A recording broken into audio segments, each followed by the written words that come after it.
Good morning అండి. ఈరోజు మనం మాట్లాడుకున్నాం అమరావతి 2.0 44,000 ఎకరాలు కావాలని ఏపీ గవర్నమెంట్ అనుకుంటుంది. దాని గురించి అక్కడ ఉన్న రైతులు కూడా ఇవ్వడానికి సిద్ధంగా ఉన్నారు.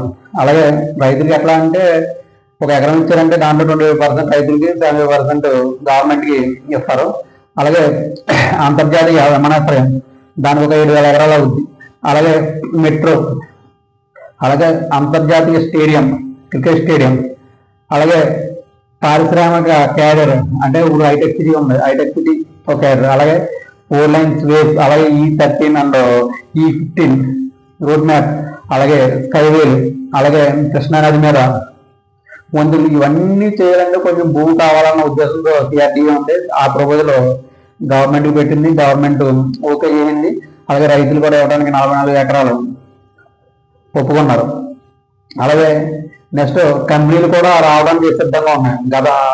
గత ప్రభుత్వంలో కనీసం అమరావతిని చూడలేదు, కానీ ఈ ప్రభుత్వం చాలా స్థిరవేగంతో కట్టడానికి ప్లాన్ చేస్తుంది. కానీ ఆల్రెడీ 65,000 కోట్ల రూపాయలతో పనులు స్టార్ట్ అయినాయి. హైకాన్ టవర్స్ కానీ, హైకోర్టు కానీ, అసెంబ్లీ అని శాశ్వతం, మరి తాత్కాలికం కాదు శాశ్వతం అసెంబ్లీ కానీ ఇవన్నీ స్టార్ట్ అయినాయి. అలాగే అమరావతికి రూట్ మ్యాప్ అంటే ఏ మండలాల్లో కావాలి అనుకుంటున్నారంటే తూళ్ళూరు, గుంటూరు, తెనాలి అండ్ మంగళగిరి, ఈ మండలాల్లో ఈ ఏరియాలో కావాలని అనుకుంటున్నారు. అందుకని రైతులు కూడా యాక్సెప్ట్ చేశారు. ఇంకోటి ఏంటంటే ఈ ప్రాజెక్టు అంటే రాజధాని ప్రాజెక్టు ప్రపంచంలో అద్భుతంగా కట్టాలన్న ఉద్దేశంతో చంద్రబాబు నాయుడు గారు ఉన్నారు. అంటే ట్రాఫిక్ సమస్యలు లేకుండా, అలాగే నెక్స్ట్ ఇప్పుడు హైటెక్ సిటీ ఉంది, హైటెక్ సిటీ ట్రాఫిక్ సమస్యలు విపరీతంగా ఉంటాయి. అలాంటి లేకుండా ఒక ప్లానింగ్తో, ఒక విజన్తో ముందుకెళ్లాలన్న ఉద్దేశంతో చంద్రబాబు నాయుడు గారు ఉన్నారు.